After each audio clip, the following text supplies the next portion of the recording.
Hello guys, welcome back to my channel Debadrita's family. তো আজকে চলে এসেছি ননদের জন্মদিনের ব্লগ নিয়ে। আমি মিনি ব্লগে বলেছিলাম ইউটিউবে দেবো, তো দেবো করে আর দেওয়া হয়নি, অনেক দিন হয়ে গেছে। তো ভাবলাম আজকে ব্লগটা এডিট করে ছেড়েই দিই।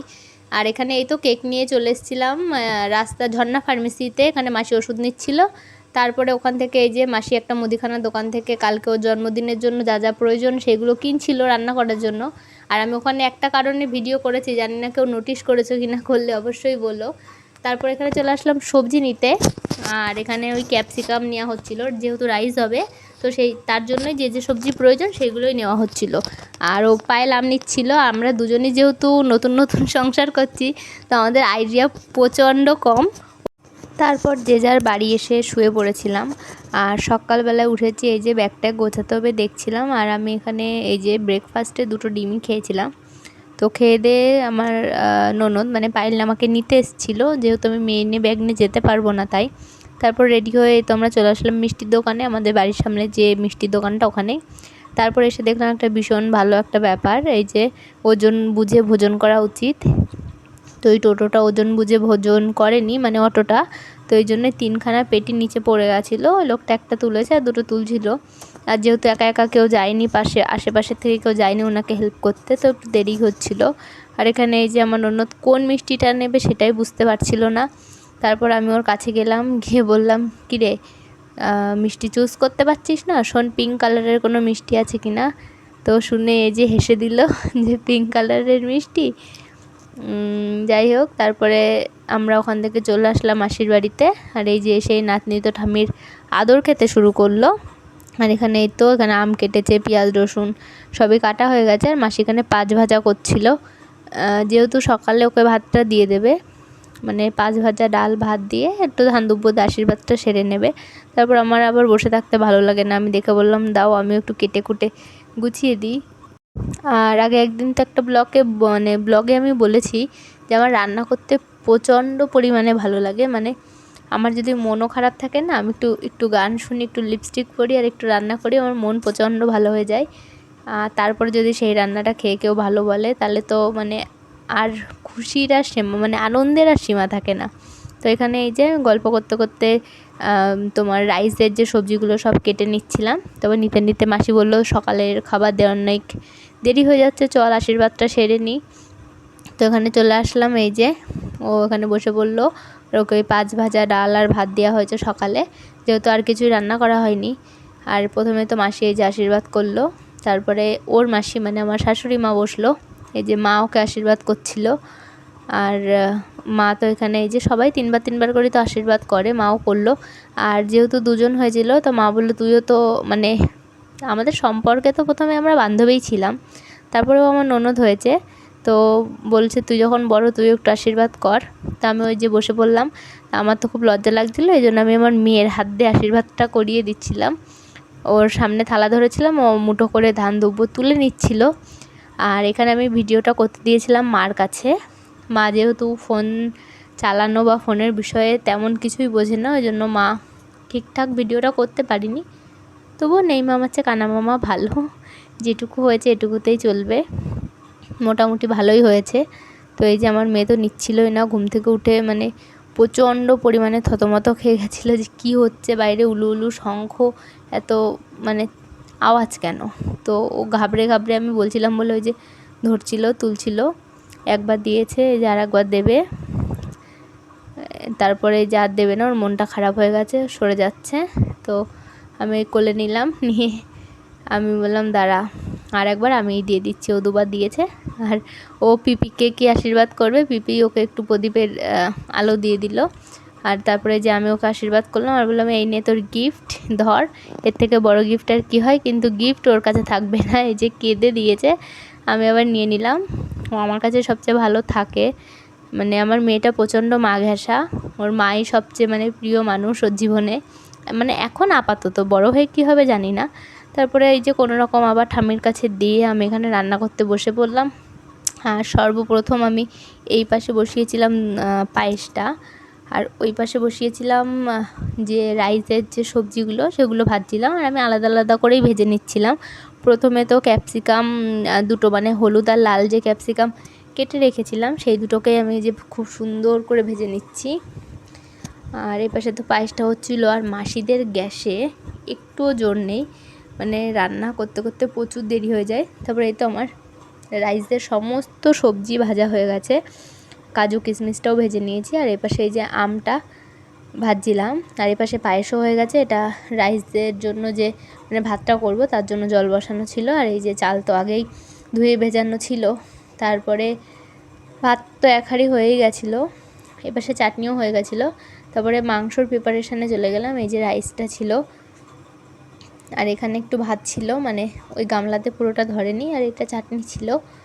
তো এই যে এখানে এখন মাংসটা রান্না হবে। মাসি ওখানে পেঁয়াজ রসুন আদা মিক্সিতে বেটে দিচ্ছিল, আর আমি এখানে যে ভাতে ভালো করে সবজিগুলো একটু করে মাখাচ্ছিলাম আর মাংসর আলুটা ভাজছিলাম, এই করছিলাম। কিন্তু মাসিদের মানে গ্যাসটা এত আস্তে আস্তে চলে কি বলবো। তারপর আমাদের বাইরে উনুনে চলে আসতে হয়েছিল রান্না করতে। আর এখানে আমার মা আর মেয়ে এই যে ফড়িং নিয়ে খেলা করছে, আর এখানে এই যে আর ওই বাচ্চাটা খেলতে খেলতে কড়াইয়ের মধ্যে ঢুকে যাচ্ছিলো, ওই জন্য সবাই একটু তাড়াতাড়ি করে ওকে ধরে নিল। আর এখানে লাস্টে এই যে ছোট্ট যে উনুনটা, এটাই মাংসটা বসানো হলো। আমার মা জাল দিচ্ছিল আর আমি রান্না করছিলাম। তারপরে এত মানে বড় কড়াই, এতটা মাংস আমি আর রাঁধতে পারিনি। আমি বেশি ভারী জিনিস, অনেকটা জিনিস আমি রাঁধতে পারি না, কষ্ট হয়ে যায়। আর হতো যদি একটু বড় খুন্তি হতো অবশ্যই পারতাম, মানে খুন্তিটা এত ছোট কড়াই হিসাবে মানে ছ্যাঁকা লাগছিল হাতে। তো আমি মোটামুটি খানিকটা নাড়াচাড়া করে মাংস দিয়ে কষে মাসির কাছে হ্যান্ড ওভার করে দিয়েছিলাম যে মাসি তুমি রান্না করো, আমি আর পাচ্ছি না, মানে আমার দ্বারা অসম্ভব। তো এই যে আমি মশলা টশলা কষে প্রায় রেডি করে দিয়েছিলাম। মাসি আরও ভালো করে খানিকক্ষণ কষে তারপরে মাংসটা রান্না করলো। এই যে মাসি চলে আসলো, আমি এইভাবেই কষে ছেড়ে দিয়েছিলাম যেহেতু আর পারছিলাম না। আর আমার মাও না মাসির উনুনটা ভালো করে জাল দিতে পারছিল না, মানে যার জিনিস সেই ভালো পারে, এটা তো অবশ্যই। আর আমরা এখানে এই যে বসে বসে দেখছিলাম। তারপর কড়াইতে তো আর ধরেনি, এই যে হাঁড়িতে দিয়ে মানে অ্যাট লাস্ট ফোটানো হচ্ছিল। আর এখানে আমি চলে এসেছিলাম একটু টেবিল আর কেকটা ডেকোরেশন করার জন্য। তো এখানে এই যে হার্ট শেপের কটা বেলুন এনেছিলাম, সেইগুলোকে এইভাবে দিয়ে দুপাশে ডেকোরেশন করেছি। আর কেকটায় যে ম্যাজিক ক্যান্ডেলগুলো ছিল সেইগুলোই তোমার দিচ্ছিলাম। আর এখানে ওই তো স্পার্কেলটাকেও আমি দিয়ে দিয়েছি, মোমবাতিগুলো আমি লাগিয়ে দিয়েছি প্রায়। আর কেকের সাথে না একটা দুর্ঘটনা ঘটে গেছিলো, মানে কেকের সাথে আমরা যখন কেকটা দোকান থেকে নিই তখন কেকটা ভালোই নরম ছিল, মানে বাইরে ছিল অনেকক্ষণ, মানে গলা গলা ভাব হয়ে গেছিলো। তো আমি ওকে বলেছিলাম তুই এনেই ফ্রিজে ঢুকিয়ে দিবি, আর ও এনেই ফ্রিজে ঢুকিয়ে দিয়েছিল। কিন্তু কেকটা যেহেতু নরম হয়ে গেছিলো, কেকটা এক সাইডে এসে কেকটা পুরো বেঁকে গেছিলো, মানে মাথার দিকটা হার্ট শেপটা পুরো একটা স্কোয়ার শেপ মতো এসে গেছিলো। তো যাই হোক, আর তারপরেও আমাদের একটু ভুল ছিল, কেকটা বের করে রাখিনি, আর ওই জন্য কাটার সময় একটু অসুবিধাও হচ্ছিলো, মানে প্রচণ্ড শক্ত হয়ে গেছিলো।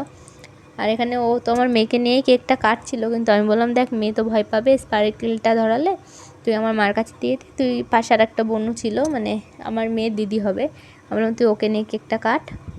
আর এখানে যে স্পার্কেলটা তো ধরছিলই না, আর আমার না প্রচণ্ড এসব ধরাতে ভয় লাগে, মনে হয় কোন সময় হাতে লাগবে।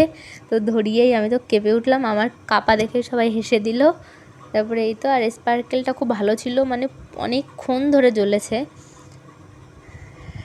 আর এখানে অনেক দোকানের স্পার্কেল কি হয় না একটুখানি ধরেই বন্ধ হয়ে যায়, কিন্তু এটা অনেকক্ষণ ধরে জ্বলছিল। তারপরে এই যে কেক কাটা শুরু, তারপরে তো ভালো আমরা সবাই মিলে অনেকক্ষণ ধরে প্রচুর মজা করলাম, আনন্দ করলাম, ইয়ার্কি আড্ডা এই হচ্ছিল যা। আর আমার মা ক্যামেরা করছিল না, এখানে আমার বোন মনে হয় ক্যামেরা করছিল। আর এই যে পায়েল কেকটা অনেকক্ষণ ধরে চেষ্টা করেও কাটতে পারছিল না, মানে এত শক্ত হয়ে গেছিলো। আর মেশো ওকে একটু কেকের ওখানে নিয়ে যাবে ওই জন্য কোলে নিল। তারপরে এই তো হয়ে গেল, আর লাস্টে আমরা সবাই মিলে ম্যাজিক মোমবাতিগুলো নেভাতেই ব্যস্ত ছিলাম, যেহেতু নিভ ছিল না। এই যে পায়েল আমি দুজনে মিলেই ক্যান্ডেলগুলো ফু দিয়ে দিয়ে নিভিয়ে সব তুলে তুলে পাশে রাখছিলাম। আর মেশো এখানে এই যে কেক নিয়ে আমার মেয়ের মুখ একটু খাইয়ে দিল, আর ওই যে খাচ্ছে। আসলে ও না মানে বাড়িতে তো যেহেতু একা একা থাকে, কোনো জায়গায় গেলে এত লোকজন ও প্রচণ্ড পরিমাণে মানে একটা অস্বস্তি ফিল করে, আর মোটেই থাকতে চায় না, কান্নাকাটি করে।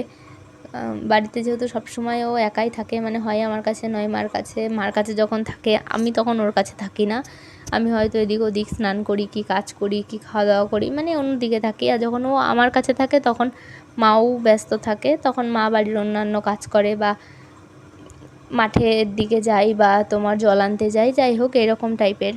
তারপরে তো মেসো সবাইকে কেক খাইয়ে দিচ্ছিল, পায়েলও কেক খাইয়ে দিচ্ছিল, এটাই এইভাবেই চলছিল ইয়ার্কি আড্ডা মারা। আর আমরা তো এখানে ওর জন্মদিন মানে সেলিব্রেট মানে হয়ে যাওয়ার পর আমরা সবাই বাড়ি চলে এসেছিলাম, মানে আমি শ্বশুর বাড়িতে চলে এসেছিলাম।